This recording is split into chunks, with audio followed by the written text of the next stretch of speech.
श्रीमद् भगवद गीता यथारूप अध्याय 2 श्लोक संख्या 39।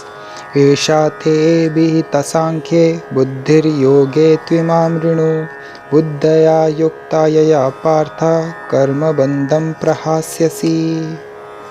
यहाँ मैंने वैश्लेषिक अध्ययन सांख्य द्वारा इस ज्ञान का वर्णन किया है। अब निष्काम भाव से कर्म करना बता रहा हूँ, उसे सुनो। हे पृथापुत्र, तुम यदि ऐसे ज्ञान से कर्म करोगे तो तुम कर्मों के बंधन से अपने को मुक्त कर सकते हो।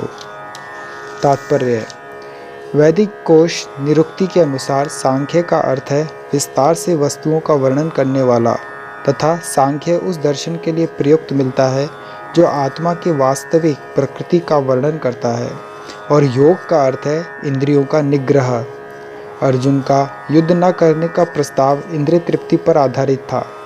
वह अपने प्रधान कर्तव्य को भुलाकर युद्ध से दूर रहना चाहता था, क्योंकि उसने यह सोचा कि धृतराष्ट्र के पुत्रों अर्थात अपने बंधु बांधवों को परास्त करके राज्य भोग करने की अपेक्षा अपने संबंधियों तथा स्वजनों को न मारकर वह अधिक सुखी रहेगा।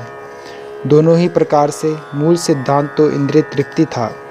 उन्हें जीतने से प्राप्त होने वाला सुख तथा स्वजनों को जीवित देखने का सुख, ये दोनों इंद्रिय तृप्ति के धरातल पर एक हैं, क्योंकि इससे बुद्धि तथा कर्तव्य दोनों का अंत हो जाता है।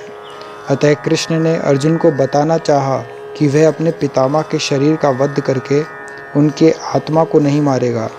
उन्होंने यह बताया कि उनके सहित सारे जीव शाश्वत प्राणी हैं। वे भूतकाल में प्राणी थे, वर्तमान में भी प्राणी रूप में हैं और भविष्य में भी प्राणी बने रहेंगे, क्योंकि हम सब शाश्वत आत्मा हैं। हम विभिन्न प्रकार से केवल अपना शारीरिक परिधान बदलते रहते हैं और इस भौतिक वस्त्र के बंधन से मुक्ति के बाद भी हमारी पृथक सत्ता बनी रहती है। भगवान कृष्ण द्वारा आत्मा तथा शरीर का अत्यंत विशद वैश्विक अध्ययन प्रस्तुत किया गया है और निरुक्ति कोश की शब्दावली में इस विशद अध्ययन को यहाँ सांख्य कहा गया है। इस सांख्य का नास्तिक कपिल के सांख्य दर्शन से कोई सरोकार नहीं है। इस नास्तिक कपिल के सांख्य दर्शन से बहुत पहले भगवान कृष्ण के अवतार भगवान कपिल ने अपनी माता देवहूति के समक्ष श्रीमद् भागवतम में वास्तविक सांख्य दर्शन पर प्रवचन किया था।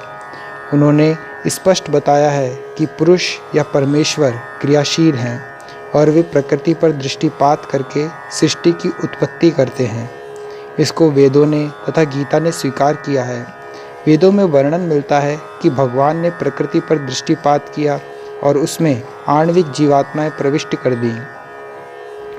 ये सारे जीव भौतिक जगत में इंद्रिय तृप्ति के लिए कर्म करते रहते हैं और माया के वशीभूत होकर अपने को भोक्ता मानते रहते हैं। इस मानसिकता की चरम सीमा भगवान के साथ सायुज्य प्राप्त करना है। यह माया अथवा इंद्रिय तृप्ति जन्य मोह का अंतिम पाश है और अनेकानेक जन्मों तक इस तरह इंद्रिय तृप्ति करते हुए कोई महात्मा भगवान कृष्ण यानी वासुदेव की शरण में जाता है, जिससे परम सत्य की खोज पूरी होती है। अर्जुन ने कृष्ण की शरण ग्रहण करके पहले ही उन्हें गुरु रूप में स्वीकार कर लिया है। शिष्यस्तेहम शाधिमाम त्वाम प्रपन्नम।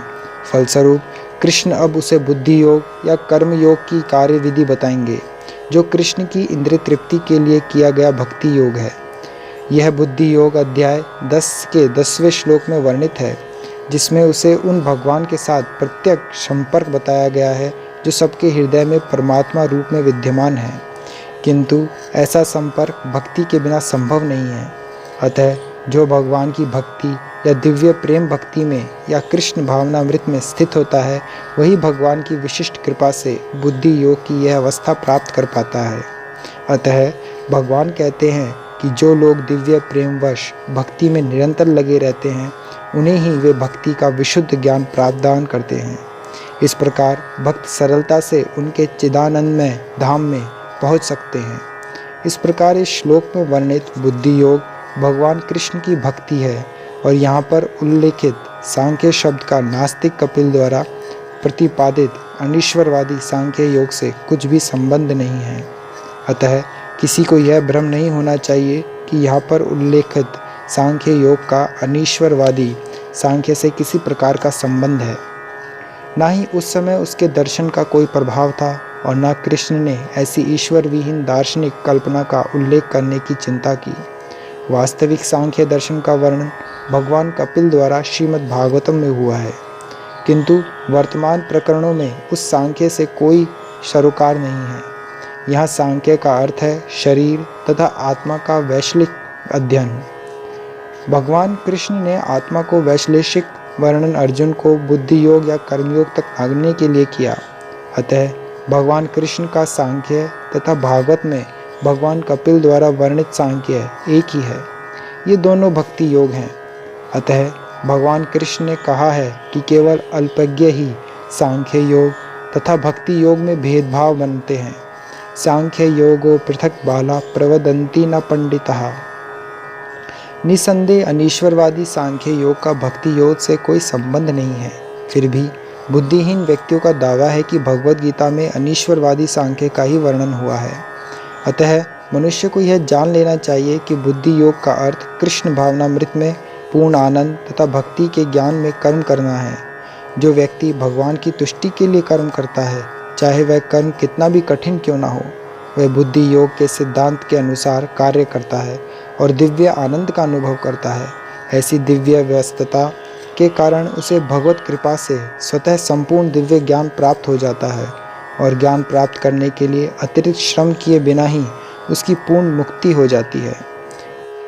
कृष्ण भावना भावित कर्म तथा फल प्राप्ति की इच्छा से किए गए कर्म में विशेषतया पारिवारिक या भौतिक सुख प्राप्त करने की इंद्रिय तृप्ति के लिए किए गए कर्म में प्रचुर अंतर होता है। अतः बुद्धि योग हमारे द्वारा संपन्न कार्य का दिव्य गुण है। हरे कृष्णा। अपडेट्स के लिए चैनल को सब्सक्राइब करें और यदि टॉपिक से रिलेटेड आपका कोई प्रश्न हो तो कमेंट बॉक्स में आप पूछ सकते हैं।